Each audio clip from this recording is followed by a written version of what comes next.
The station where our veterans' voices are heard. MBR Talk. Hey, thanks for supporting our channel by watching and listening. Find us on the web at mbradio.us.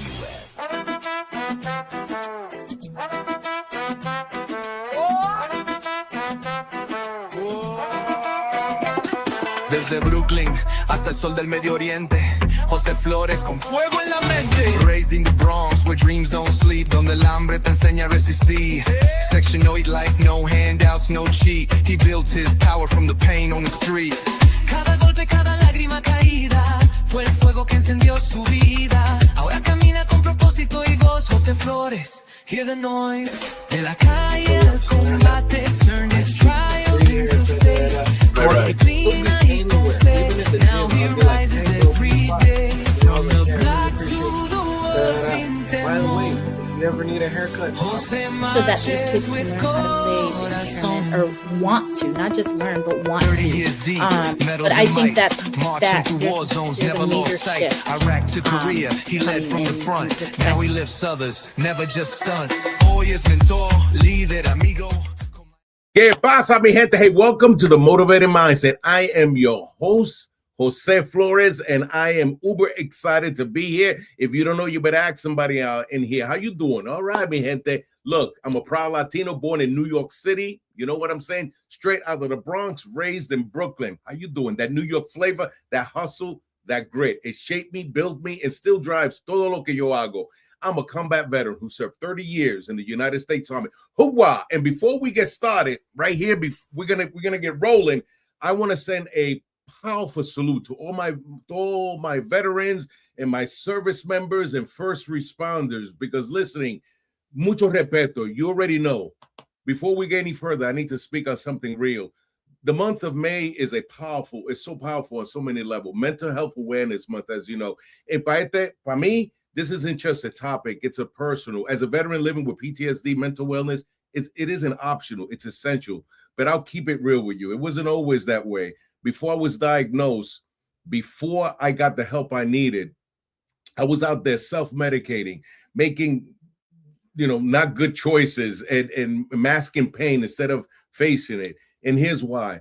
This conversation we're going to have today matters because every year, thousands of veterans struggle with mental health challenges like PTSD, depression, and anxiety. And for a long time, there's been a number. You probably heard it, 22 veterans a day that are losing life to suicide. Now, let me be clear. That number came from an older data. And while updated studies suggest the daily average is closer to 17, one thing has not changed. Even one is too many. This is about our brothers and sisters, our battle buddies, people who serve, who sacrifice, and came home still peleando, fighting the battles aquí en la mente, que nadie ve, that nobody sees. But May is also a time to honor and recognize others who have contributed so much to this nation. It's Asian American and Pacific Islanders Heritage Month, where we celebrate the rich history, culture, and achievements of the AAPI communities who continue to shape este país, this country, in powerful ways. And it's also National Military Appreciation Month. Yay, how you doing? It's a time dedicated to honoring our service members, our veterans, and más importante, their families for their sacrifice, resilience, and unwavering commitment to this nation. So when we talk today, we understand that this conversation is about servicio, service, humanity, and about taking care of one another. Now, in this new chapter of my life, I wear a few different hats. I like this cool one right here. How you doing? Thank you very much. I'm a certified personal trainer, a certified mediator, and yes, an end-of-life deaf doula.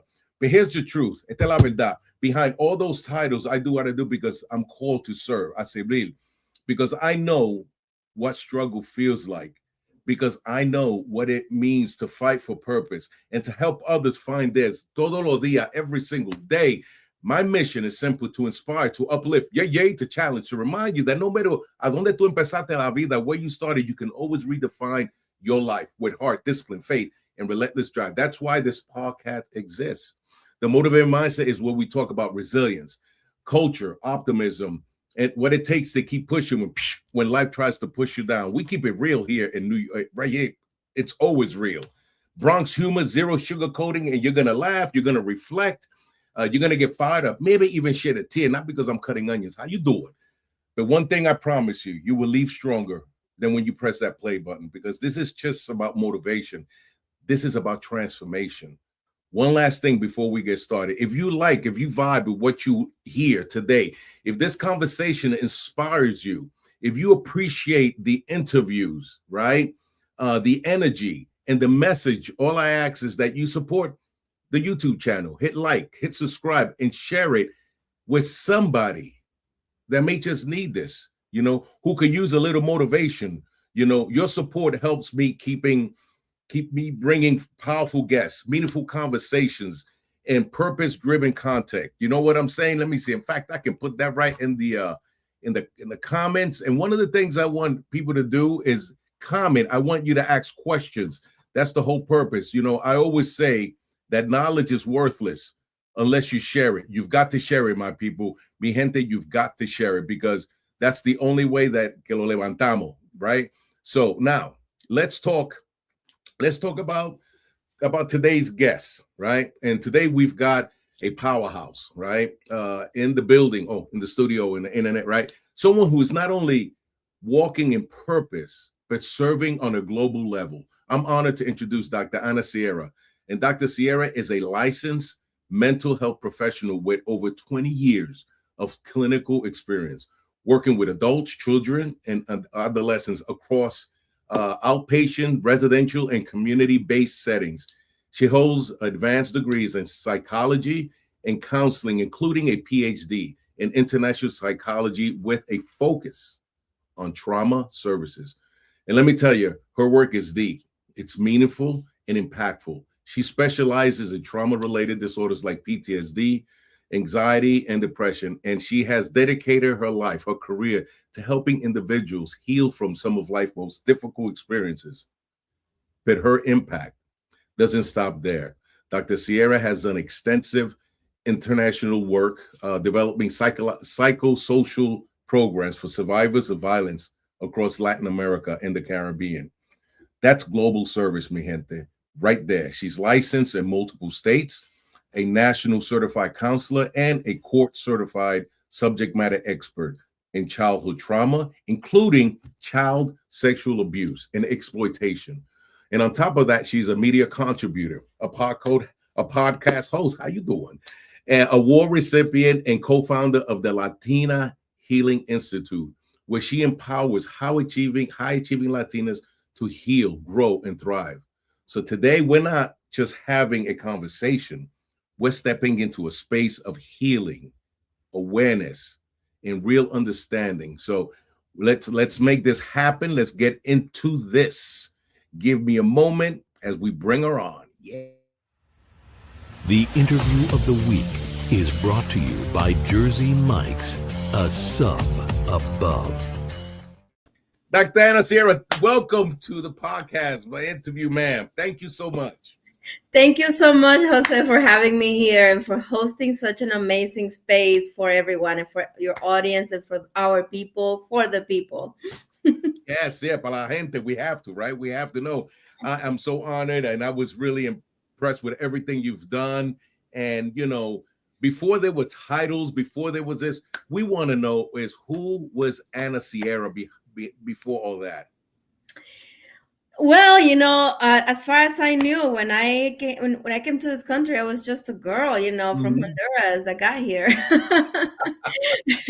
And like every immigrant story, my family and we came here for a better future, to be able to, have places and spaces where we could grow and we can have an education and financial stability and just a better future for all of us. So I really was just a girl. I found out actually when I got here that I was labeled a Latina because you don't use that in Latin America. Yes, I understand. I do. Yeah. So, starting with like, who was I? I was like, oh my God, what is this thing that you're calling me a Latina? I'm like, no, I'm Honduran, I'm just a girl from Honduras. But, so there's a lot of things that happen with Latinos and identity here. So when I was so confused, I'm like, but I had to learn this term, but then I also learned all of these stereotypes of Latinas. And I internalized that as a teenager. I thought I had to be a salsa dancer. I had to be feisty. I had to be all of these things because those are stereotypes, right? Not all of us are like that. We have a diversity within our women and our men too, and all of the other identities. But so I had to figure out who I was there. So what I could tell you for sure that I was somebody that could see people's pain because I've also been through that. I could see people needing that help. I remember that when I was in high school, I was constantly receiving messages of me not being good enough.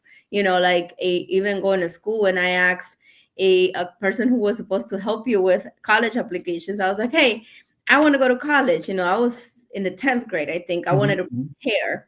And then she goes, "Oh, sweetie, that is so cute, but like you don't know enough English. Like you're not gonna be able to go to college because I had like my accent is thick, but it was thicker back then."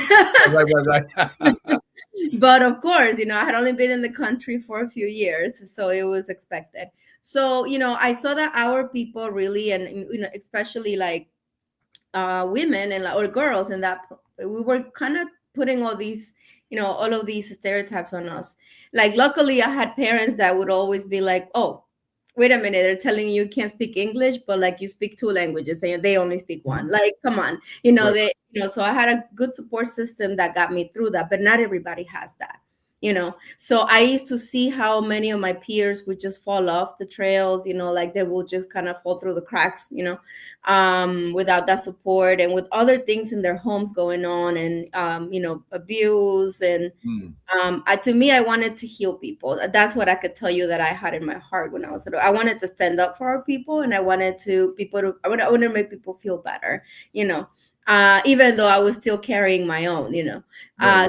So then like that's what I did. I ended up getting into all the colleges I wanted because I had an amazing Puerto Rican teacher, Miss Mojica, who I know she passed away already, but she gave me a hand, and she's like, "No, we're gonna do all of this. You're gonna go to school." And I ended up getting into all of the schools I wanted because I had really great grades. So I wanted to help people. That's why I wanted to go to school and do that. So before all those titles, I thought, education was one way. It's something that nobody can take that from you. They can take away your house if you buy one. They can take away your car if you buy one. They can take away your clothes, anything else, they can take it away. But what you got in here, no one can take that. That is so true. And so based on what you're telling me, that was what made you go into the mental health early on, especially for Latinos, because of your experience. Yeah, so I'll tell you a fun fact too. I actually wanted to do politics. I'm like, I'm gonna go over there and make decisions, because I see the system being all whacked out of place. In my head, I'm like, there's just so much inequality. And so I ended up with a political science to start there.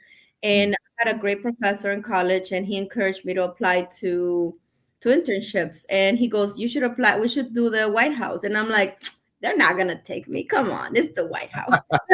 Right. I'm just a girl that got a thick accent, and I know I have good grades, but I didn't think I was capable of that. And I did get accepted, and I came to DC.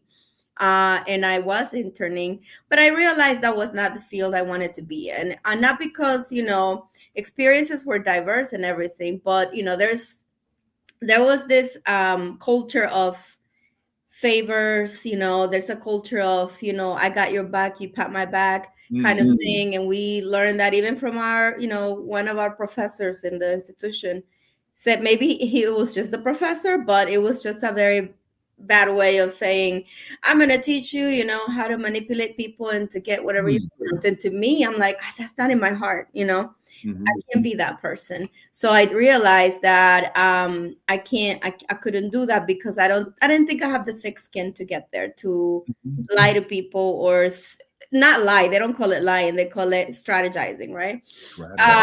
But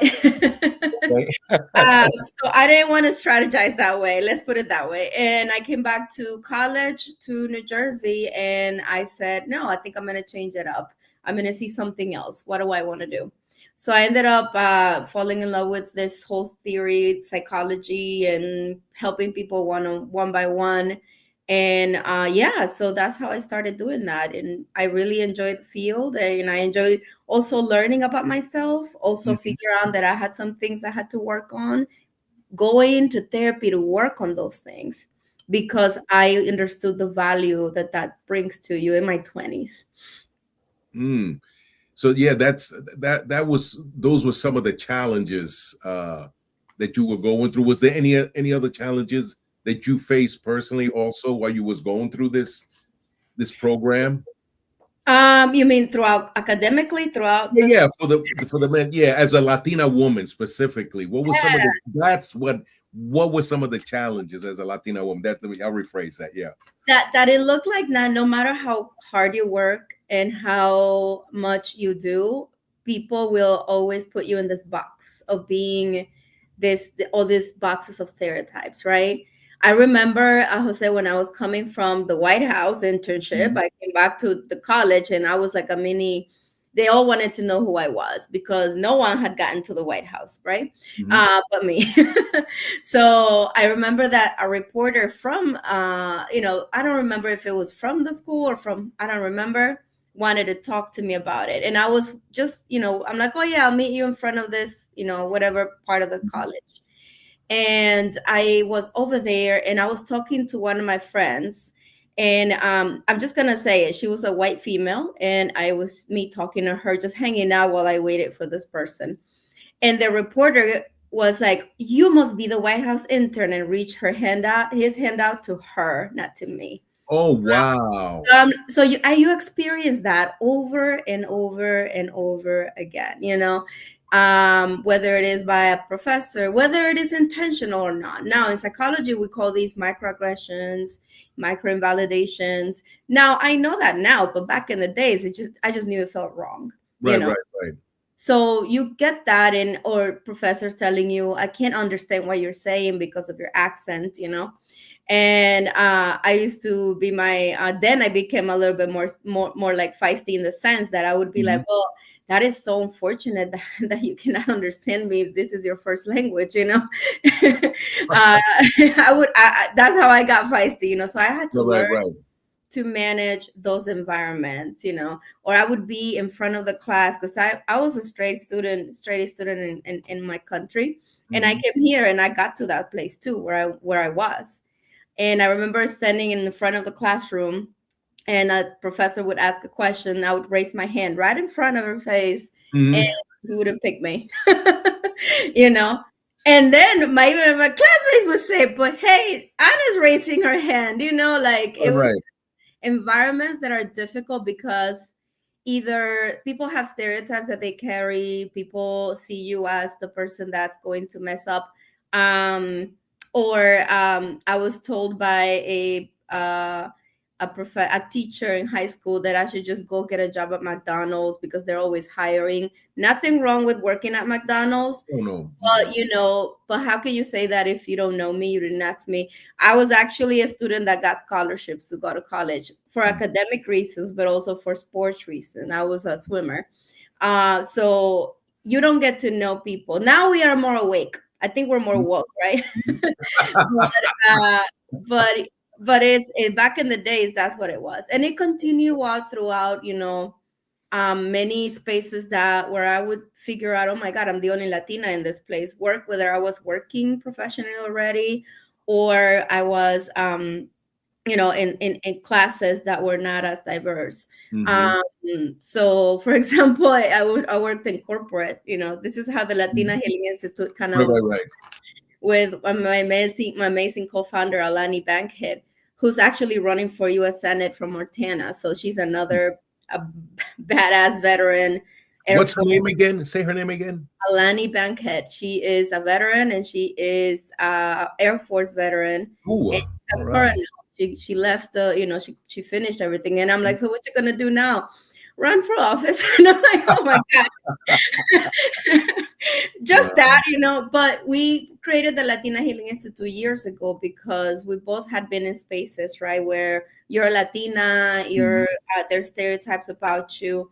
And I remember that you get exhausted. I was in an environment where whether people were doing it intentionally or maybe not aware of their own biases, I would be asked for like taco recipes. I'm Honduran. I don't know how to make you a Mexican taco, unless I learn it through a recipe. Right, So I was like, oh, have you Googled a recipe? Because that's something you ask Google, how to make a good taco. Or can you teach me how to dance salsa? I'm going to give you a very, very big secret, Jose. I don't dance salsa. Okay. I don't love it. I feel it in my spirit, in my soul. Right. I just don't, So, it's that treatment that you get from other people, just constantly invalidating you. And that is exactly the reason that so many of our young people in Latinos that grow up in the United States, imagínate that happens to them from the time that they are in contact with the system, when they're children, when they're very little. So toda la vida going through those things, makes you question your identity, your self-esteem. So, absolutely. Ooh, that's hard. Ooh, yeah. We had a comment from my girlfriend McDowell. She said, strategizing, that's funny. You're right, McDowell. Yes, absolutely. And we're gonna take a quick break, but when we come back, I want to talk about why a lot of people, especially Latinos, avoid therapy of any type. What is to talk about that? So we're gonna take a quick break, and we come back. That's what we'll get into real quick. All right, here we go.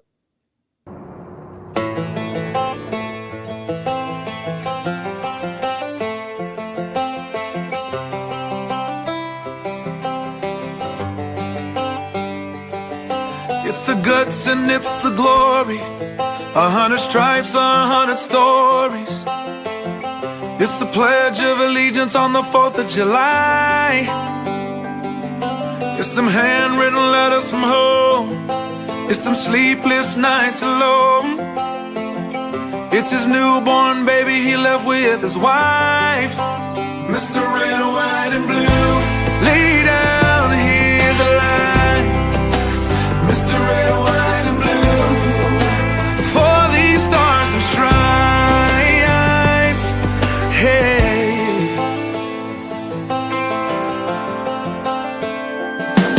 from the fields of Indiana to the swamps of Louisiana, to the golden coast of California, Uncle Sam's the only family he's got.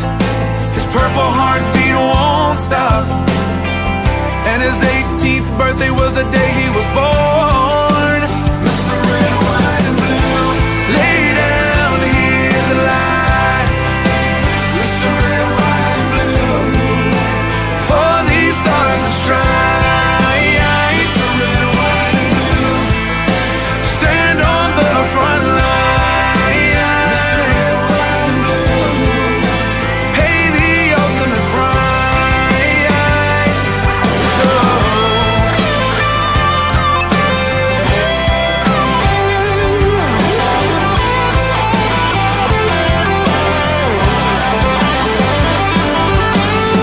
He was the man of the house when he was born. His family is proud but torn. But if you knew him, you would understand. He was raised on how to be brave, just to see the flag still wave. And then he came home with only one hand. 'Cause Mr. Red, White, and Blue, lay down here to lie. Mr. Red, White, and Blue, for these stars and stripes. Mr. Red, White, and Blue, stand on these front lines. Mr. Red, White, and Blue, he'll pay the ultimate price. Mr. Red, White, and Blue, lay down his life. Mr. Red, White, and Blue, for these stars and stripes. March in line, march in line. Hey. Hey.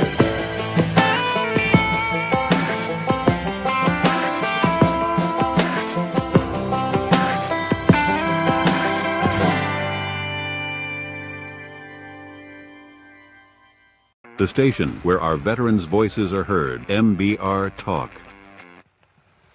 Hey, thanks for tuning in. Welcome, Quack. Program are those of the speakers and do not necessarily reflect the views or positions of any entities they represent.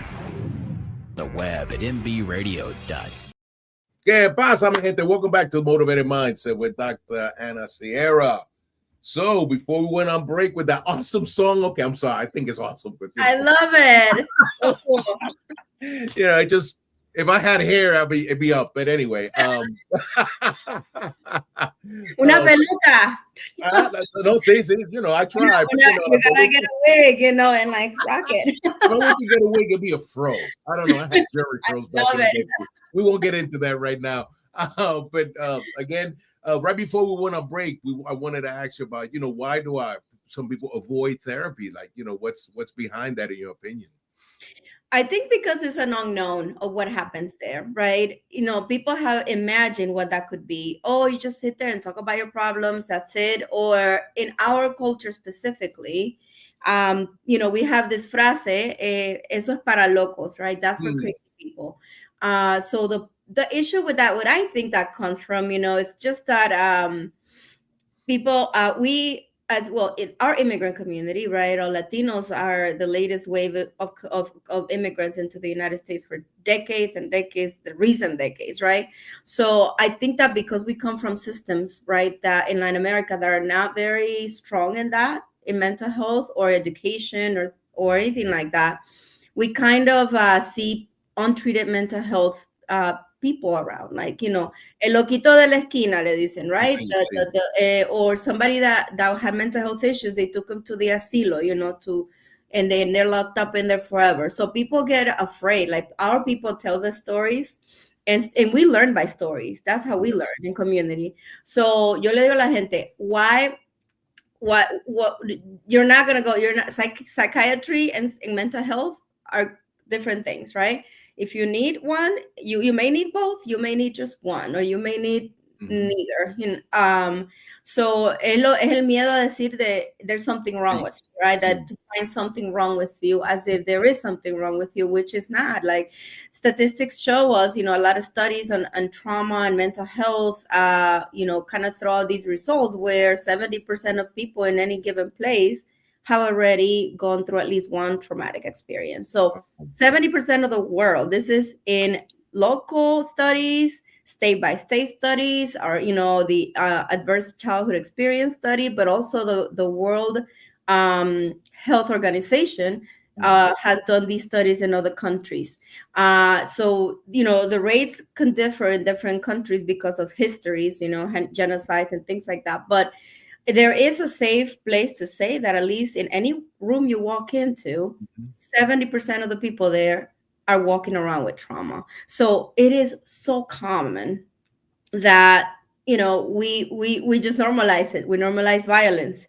Oh, él le pega a la mujer. Okay, like that's normal because, there's issues with parejas. No, it's not normal. Or we hit our children.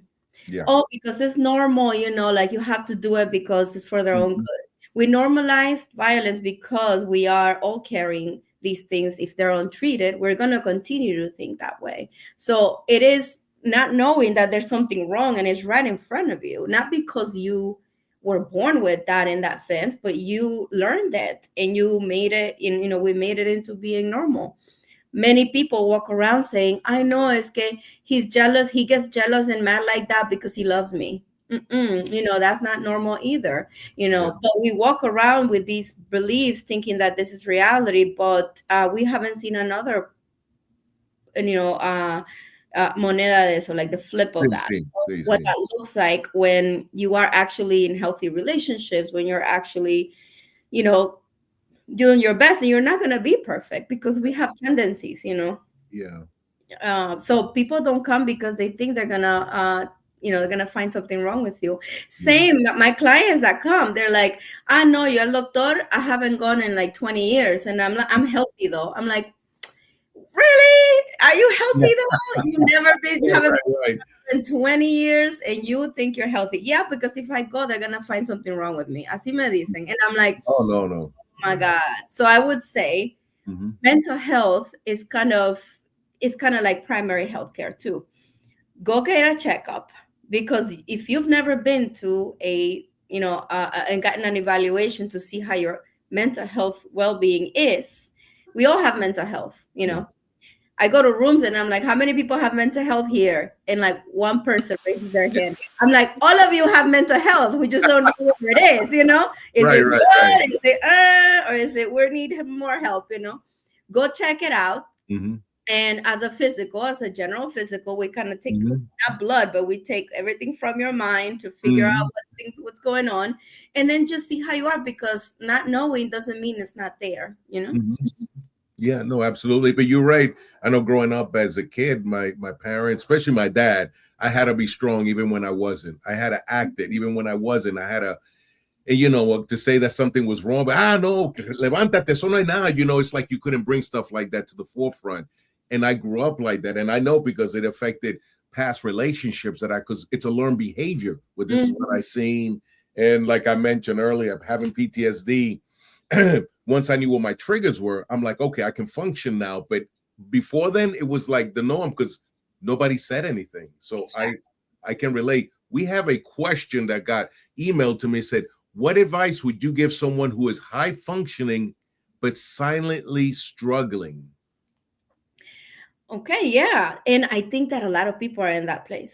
I'm not going to even lie about that. I see that all the time. A lot of people that come to my practice, sometimes they could be fourth, fifth generation Latinos, but we take a lot of diverse populations. And sometimes people in really top high positions struggle a lot more, not more than somebody that's not, but more in the sense that they have to keep it together more. They have a added pressure to not like let that come out anywhere in their lives, or they're just doing that silently. They're like drinking at night by themselves, they're like getting wasted by themselves, or they are using other substances. They are isolating, they're addicted to games, they're addicted to porn, they're addicted to so many other things to cope with things. It could be that you have some other things that are happening, but it happens in secret, right? Because you don't want anybody to know. But a lot of people are in that place, and especially if you're in an environment where it is fast-paced and very much stressful, or sometimes people have been in that space for years in their lives. But also the LinkedIn profile looks amazing. Yeah. But, internally they're having a hard time. What can you do? You reach out and you come for help, because you're not alone in that. The one thing that is stopping you probably is possible judgment, this is what a therapist does for a living. We see everybody across the board. I don't care how much money you have. I don't care how successful you are. I don't care if you've never had a job in your life. I'll see you as a human. Yes. Is not deficient by nature, but like your context shapes some of these things, and let's change that. Let's figure it out. So don't be afraid of coming out for help. The hardest session is the first one if you've never been in therapy or looked for help. But also remember that you have people around you that love you, and that if they knew what was happening to you, they would so go in there for you. They will pour their hearts to you, and they will save you from whatever is going on and help you be accountable if something's going wrong. So there are people that care about you around. Now, if you feel like you have no one around, then, you create that community. Don't be afraid to go out there. Call for help, though. There's a hotline called 988. It is throughout the United States, and it can link you up with resources depending on where you live, your economic, status. If you cannot afford therapy, they'll link you to a place where they can. There are resources out there. Just don't be afraid to give that first step, because things don't just cure themselves by by not treating it. No, absolutely. And you were talking about, violence, and, and you've done international work helping survivors of violence. And how did that experience change your perspective on trauma, if any, doing that kind of work? Well, one of those is the commercial sexual exploitation of children and child Mm. sexual abuse, which is common. Unfortunately, it's a common threat, and we've seen in the news how common it's been everywhere. So it's not just the elite doing these things; it's the regular Joe, doing these things, or having this happen to children. So I think that what I do know is that this is a very preventable issue, because most of the time, because we don't want to see a problem, we avoid it and we ignore it. But also, we don't believe survivors. A 13-year-old comes to you and tells you that her tío, who's 35, touched her inappropriately. How many parents are going to believe that? If the tío is your brother, that you grew up with and you were raised with, and you know your brother so well. So, I mean, the thing is that we have to have a different culture around that. And, we see how much women are not believed, but also how many times even men don't report it. You know how many men, Yes. men I've had in my office that tell me about a sexual abuse experience that happened to them by their tío, by their cousin, by their neighbor, by their pastor, and they never told anybody because of the deep shame. So the rate for sexual abuse for males is so much lower. I don't think so. I think it's just underreported. Underreported. Mhm. Wow. No, you're right. And how can parents or adults better protect and support their children today? Like what's out there for, for parents or just, information? Yeah, and I think that the hardest part is knowing that anybody could be the perpetrator. Okay. And I know that sounds really like No, no. that. And when you ask about how that changed me, I think that would be one of the things. Not that I don't trust anybody, but I would Mhm. put anybody's behavior in question when it comes to a child or a person being assaulted, Mhm. in that way, because so many times parents have to believe the child. Doesn't matter Yes. if you don't think this real or not, you have to believe your child. Whatever they're said to you, you take it as truth and you Mhm. support that child. Then you find out later on what's going on. Right. Don't question it. Why didn't you tell me?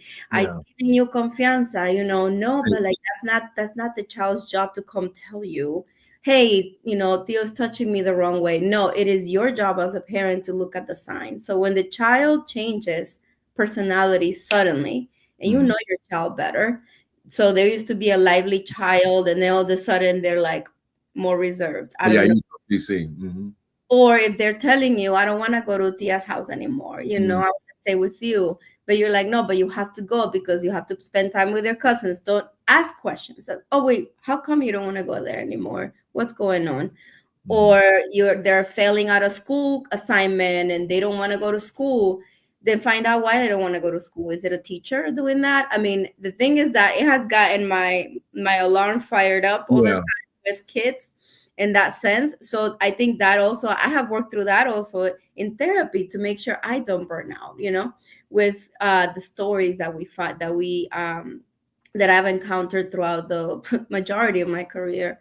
Because it is very disheartening. You think you've heard it all, and then somebody surprises you with violence that it is just unspeakable about what is done to children. So it's changed me in a way that there's so much stuff going on out there that is silent, but at the same time, it gives me a lot of hope that there are so many people fighting for this to be, to be brought up, to breathe out, and even what we're seeing, and I'm just gonna say with the Epstein files, what we're Yes. seeing there, you see how much resistance there is to believing survivors. So people that don't believe, I mean, how you're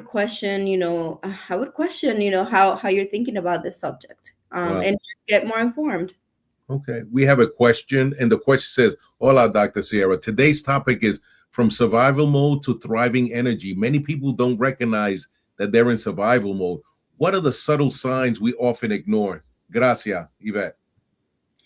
Okay, yeah. So whenever you're in survival mode, you are just have you ever had this experience happen? You're driving right from point A to point B, and then you're like, I don't know how I got there. I just kind of got there. You don't have as much memory of how you got there.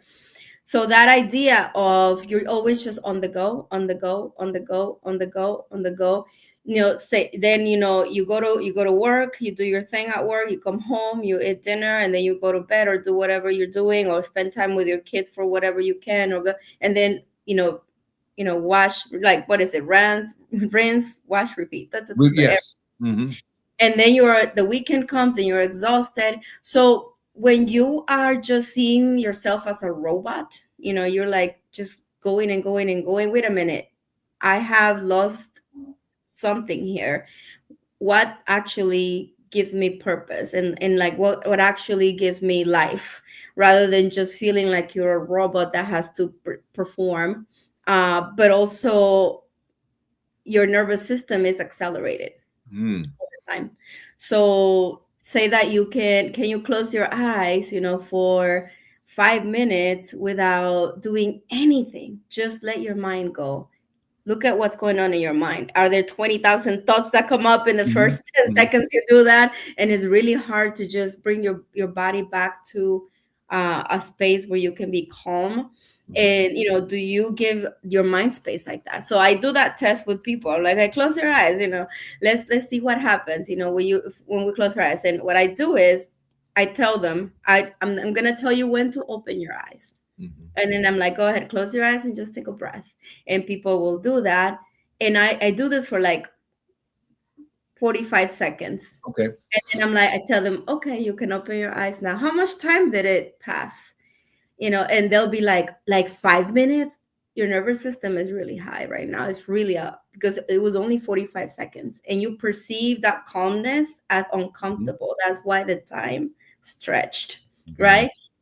So your nervous system is all waxed. You're getting spooked quickly. You're getting sleep that is not restful.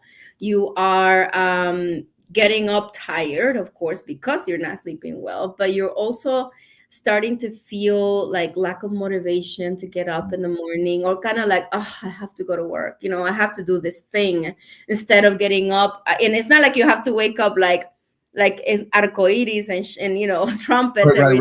but at least with an attitude of like, oh, you know what, today's we're gonna make it the best we can today. It's gonna be a good day. You don't have to be super happy, but you could be content and just So if you're not there, then that's what's happening. And I know many industries push people to be that robot that just has to go and go and go and go, and you have to reach this level, and now you have to reach this level, and now you have to reach this level, and now that's not good enough. You have to reach another level. So if you're feeling that, that's probably where you are if you're in survival mode. Okay. And we have another question. The question is, you mentioned the nervous system. What role does the nervous system play in how we show up, especially when we're stuck in fight, flight, or freeze? Yes. So I have my brain here that I show sometimes, but if you picture the brain, right? This is probably that part of the brain, the emotional brain. You have midbrain and you have the prefrontal cortex, right? Yeah, there you go. This is your thinking brain, right? So when you have your nervous system is out of whack, your prefrontal cortex kind of like boop, turns off. This is what you're left with. You're left with your primitive brain going on. So that is the part of the brain that does the freeze, fight, or flight, right? In a situation. Right. And you don't, and now we're talking about there is trauma that happens that puts your life in danger, that the brain will do that too. So that's why there's training that goes into being in situations like that, because it could help you reconnect quicker and act. But like, not everything in life is predictable of what can happen to you. So it's not like we can train for the worst that can happen all the time. But when you're in this place, your nervous system, if you are in situations where, let's say you've had childhood trauma, your brain disconnected very prematurely, not because that's just a response. It reconnects again. But then let's say that situation happens again, so a child being beat, it's often having that that dynamic going on. A child that is being sexually abused is having that going on a lot. So you're gonna have kids that have trouble with learning, concentrating. Yeah. You call it ADHD now, but it's actually trauma. It's not ADHD. This is I work with kids, and I see trauma. And when kids are like, no, it's ADHD, no, it's trauma. So now when you're a teenager, your brain goes through changes too. And let's say you haven't addressed that, right? It's going to change and get used to this pattern. So in therapy, what we try to help you do is kind of reconnect faster, learn strategies to reconnect, learn your triggers, learn what does it for you that makes you go into that state of, fight, flight, and freeze, and be able to become more aware of that so that you can then understand, oh my God, at that moment I was in that state and that's why I acted that way. Now what I can do is A, B, and C, and put myself in that situation and desensitize to that so that I can train my nervous system to deal with those situations better. So for example, I when I the kids I work with, teenagers, and sometimes they would be really like, they'll just yell because they don't want to be there. And I just sit there, and they'll be like, ah! And I'm like, and they're like, you're so weird, Dr. Sierra. You don't even flinch. I'm like, do you want me to flinch? And then it becomes a moment. And then we connect, but not because I am an expert and I know better, but because you train it. It's just a muscle that you train. And just the way it was trained, it can get untrained and get better. All right. So some of the ways, what I want to do is get to your website, because what do you have to offer? I want to go to that right now. And then I know I have to go a little bit back here so we can start from the beginning. And I'll leave it up to you. And the number, ladies and gentlemen, has been going underneath, but Dr. Sierra will talk about what she has to offer. It's all on you, ma'am. Awesome. Yeah. So at Ana Sierra Counseling, we offer many services, including immigration evaluations. So if you're an attorney, an immigration attorney, and we've been doing this for over 15 years, and we serve DC, Virginia, Maryland, Texas, Florida, and New Jersey. And we do all kinds of evaluations from hardship, waivers, U visas, T visas, juvenile visas. We also do asylum seekers. And we really work with people that are in this process. We do testify in court. We do a lot of stuff with those cases. So that's the service of immigration evaluation. So feel free to refer.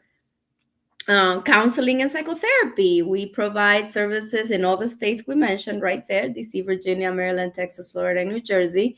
And our population of clients is diverse. So, just because we are Spanish speaking doesn't mean that we won't serve you. Just come on. So we do family, couples therapy, individual therapy. So that's the services that we do. Yeah. And then we do so much more. Yeah. So I do consulting a lot for organizations to have their organization trauma informed, meaning that they are going to implement strategies at the organizational level so that they can be more cognizant and change policy so that, understanding that trauma happens in your organization. Say that you're at Google, that entire organization, or I don't know, any organization, there's people there. So there's people that carry trauma. How do we make that workspace comfortable for those people that are there that are carrying that, so that you can be sensitive to that, so that they can be better performers, and not like squish them down with policies that don't work. So we do all kinds of things too for clinicians. If you are a therapist and you want to do any of these services or learn how to do these things, I also do consultations with you. We do workshops of all kinds, mental health workshops, community workshops. We do them at churches. We do them at nonprofit organizations. So reach out. We kind of a bag of old tricks here. That is stupendous. No, that's awesome. Let me see what else we got. Oh, Hey, I had to put that. Oh, yeah. This is, this is a book that I co-authored back in the days. I think this is a little, but one of the topics here that's really important was the ethnic minority psychology. And this whole concept of poverty and violence. So a lot of the literature points to the phenomenon of poverty and violence coexisting, not that one causes the other or that both have to, but it's just a coincidence that when there's places of high poverty, there tends to be a way in of violence, right? So looking, and the reason why it was on the ethnic minority psychology is because a lot of our people live in spaces that are urban, right? Places where they may be looked as rough, right?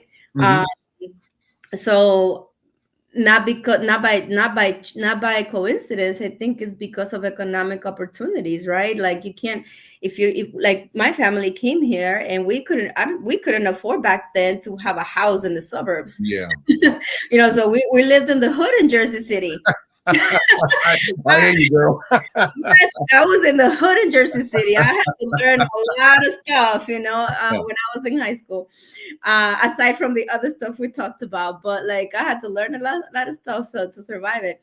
But there it is. And we have, you can reach me. You can follow me on TikTok. I have a TikTok here, Dr. Sierra. I put stuff over there. I don't know that I'm an influencer here as much, pero I pongo mi perrito y todo, a little bit of my life there. Girl, I've been following you because I have 3 fur babies myself. I loved it. I love them. She's right here. She's just right here sleeping because she's this is not interesting to me. So it's TikTok, and I think this is we have Instagram. So we post a lot here about what we're doing, mostly in a day-to-day basis almost. So feel free to follow me. If you have questions too, you can message, and you can find our website and everything in our link tree on that. And then we have also Facebook, and we post similar content here. And that you can just ask questions, reach us, and there's our phone number, our website, and everything that you need. And the email, ladies and gentlemen, is right there, so you can also email. Oh, and we got something cool coming up. Boom, this one. So I've been in the field for 20 years, but in the last 10 years ago, I decided I'm going to go into private practice. I didn't know how I was going to do it, but it's because, I don't know anybody else in my immediate network that does it. Now I do, because I'm full of therapists around me, friends and everything. But back in the days, I'm like, I don't know. I haven't seen anybody do this before, but let's see. So, but I've been in private practice for the last 10 years here in the DC area. And I thought, it would be so great to celebrate it, right? So I celebrated my 5 years in a reception, but this one, I'm like, it's a big one. So it is another reception that we're doing here. But then I thought it would be so awesome to use this opportunity to then come up with a concept for it, in a sense, to have our community here come in, and then their ticket price and everything. You're not paying for the party. Everything that comes in is going to go to funds for free mental health services for asylum seekers. So the cost of the event is on me, but everything that you do to come, it is definitely for that. We see that the most vulnerable population that we've served, even in our practice, are asylum seekers, because they're most of the time they come in, como dicen, with a hand in front and one hand in back, like con nada. And sometimes with kids, so we want to provide that fund and celebrate as well here. It's going to be at the Hotel Monaco at the Glass House. If you've been there, the food is great, the vibe is really nice, and I'm so blessed, Jose, because over 25 businesses in the DC area, Latino-owned businesses, which talks about the confianza that they have in me, and I'm so appreciative of that. But also knowing that we can come together to do this, because I'm not a nonprofit, I am a private practice. So for them to know that all of this is going to go to exactly the place it needs to go, a mí me da like, That is awesome. Warm, and and you guys are gonna see the results of this, of course, after the reception is done, because there's exciting things happening after. Yeah. That is awesome. Wow. Okay. Thank you. You can reach out to me here, with these QR codes that Jose did amazingly. I think I need to learn how to do QR codes. I got your 6. I'll tell you. I'll show you. but contact me. Feel free to message me if there are questions or anything. I can send you a link as soon as you message me to have a 30-minute consult with me at no cost, just to kind of figure out what's on your mind, what you need, and so just don't no tengan miedo. I'm here. Yeah. We're here. We have a team of people. So my entire team is we have 4 people in our team, and you can see them on our website. They're all amazing, and yeah, we're all willing to help. No, absolutely. And what we're gonna do, Dr. Sierra, is we're gonna do a minute break, and talk about, and then I'm gonna come back to you so I can give you your last words, anything we didn't cover before we close out. Give us a moment. Give me a moment. Let me get this done. Awesome. Yeah. All right. Yeah, we go here. Let me go here. Remove. And let me see. This is the one. Yes. Let me ask you something. Are you constantly dealing with cravings? Feeling like your energy is low all day? Struggling with low metabolism? Or feeling like stress and cortisol is working against you? And no matter what you try, nothing seems to stick. I'm Coach Coco, and I help women and men aged 35 to 65 take control of their body, take it right back, and we are taking it back naturally. I work with Bye Bye Belly, using powerful plant-based support like our Snatch Juices, Get Snatch Tea, and our Power Shots, to name a few. These amazing products helps to suppress your appetite, stop those cravings, boost your energy, and get your body working like it's supposed to again. But here's what really makes the difference. You're not doing it alone. I guide you, I support you, and I keep you consistent, because that's where the real results come from. So if you're tired of starting over and you're ready to finally feel like yourself again, guess what? I got you. This is the Wellness Mindset. And if you are watching this on Motivated Mindset, say Wellness Mindset when you reach out. I got you. Let's get you back to being you. All right, ladies and gentlemen, if you reach out, we get a consult, you get free. Tell them, hey, the code is Wellness Mindset. And one more thing, real quick, that Sierra Anna, before I go on, next week's guest is Lakeisha Bankston, a multi-phase professional whose work spans executive coaching and leadership and development. And that one will be pre-recorded, so please don't forget to tune in, and I'll be putting it up. But we're looking forward to that one. All right, Dr. Anna Sierra, it's all yours. Your last anything last you want to say, ma'am? No, I just want to say I'm really thankful, Jose, for the space you created. It's amazing to see how much you put into this, how much your heart put into this, and also having me here. Don't be afraid about mental health stuff. I mean, I know it sounds really unknown and complicated, but it's not. You can, even if you think that things are really hard out there and like, how can I fix this complex problem? Like, what is a therapist going to do? Sometimes what I tell people is like, you don't have to fix everything that's going on out there or even in your family, but you can learn to, either jump off that ship and swim, or put on your little bubble up here when you need it to breathe. It's about understanding how you deal with those things so that you can be okay, but then also you doing that models that for other people in your family, because that's what's happened with everybody that I know has been in therapy. Like you get better, and then other people in your family that love you are like, oh my God, maybe that works. So you get inspiration in your circle. So reach out, don't be afraid. I mean, no judgment. Right. Gracias, Dr. Sierra, and we'll be in touch. And thank you, ladies and gentlemen. Y gracias, we'll be in touch. Gracias. Ladies and gentlemen, thank you for tuning in to Military Broadcast Radio. As we wrap up today's show, we want to remind you that the podcast of today's episode will be available right after we go off the air. So if you missed any part of the show or want to listen again, be sure to check it out. And remember, we're here to support and honor our veterans. Your stories and experiences matter, and we are committed to giving you a platform to share them. That's right. We're here to give our veterans a voice. So don't forget to catch the podcast and stay connected with us. Giving our veterans a voice.